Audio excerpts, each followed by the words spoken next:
Really pleased with our performance tonight.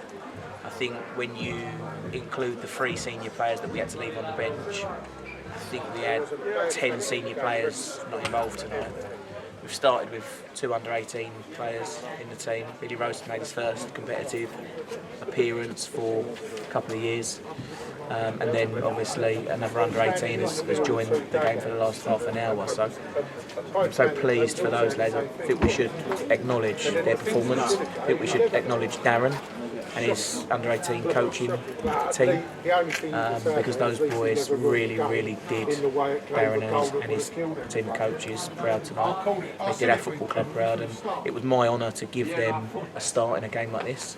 And I thought that they were all absolutely magnificent. Obviously, you mentioned there that I think it was Joe Burton. Joe Burton I thought was unbelievable. At 18 years old, you would have thought he played.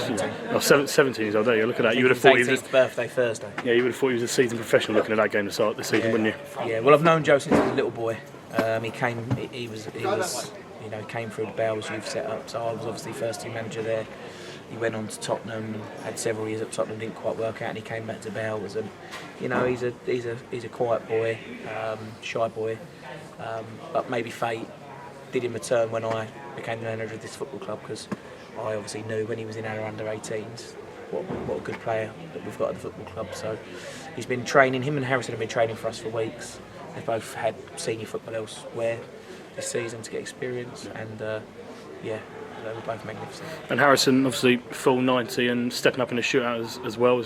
I think a few people were saying that's very ballsy from him, 18 years old, stepping up in an Ireland shootout for a place in the semi-finals of the counties, Premier competition. He must have been very impressed with his performance, and he's had a couple of decent chances, and another night they might just go his way. Yeah, it's really interesting because he's missed 2 chances in the 6-yard box tonight, and if you don't understand the game, you might criticise him for that. But what was so impressive was his movement, to play between the posts and to make those bursts away from his defender to get those chances. That really pleased me. I thought that was really impressive.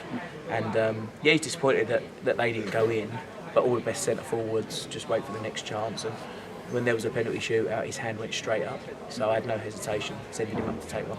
And on the subject of penalties, obviously it usually is the keeper that takes the plaudits in a shootout if your team win, and Mitch has saved 2 and has rifled one. I think he's aiming for my face, because that's where it looked like it was heading. But he must have been, Beanie did it against Aveling, he's done it again tonight, he must be over the moon with him again tonight. Yeah, I think Mitchell deserves plaudits for his performance at Tunbridge on Saturday. As you kindly pointed out to the world, I wasn't around, so my apologies to everyone at the club for that. It was a pre-booked commitment before I joined the club. But I watched the live stream in Spain, and some of the saves he made on Saturday were incredible. You were there in theory. You were on the phone to Lewis Manor, weren't you, for most of it? Yeah, I think you were. So you were there, of course. But the credit for the result goes to Gary and the guys that were leading it that day. But yeah, I mean, Mitchell's performance on Saturday showed his value to the football club. Tonight, for him, that's just a bit of fun. I know that sounds a bit disrespectful, but for him, that's not a single drop of nerves. He would have thoroughly enjoyed that. He's an absolutely brilliant footballer. So yeah, I have no hesitation asking him to do that for us as well. Perfect. Smalls, we'll leave it there because the camera's about to die. But thank you very much. Cool. And a very big unprofessional of you to not have enough battery here. I've had to film penalties. Cheers.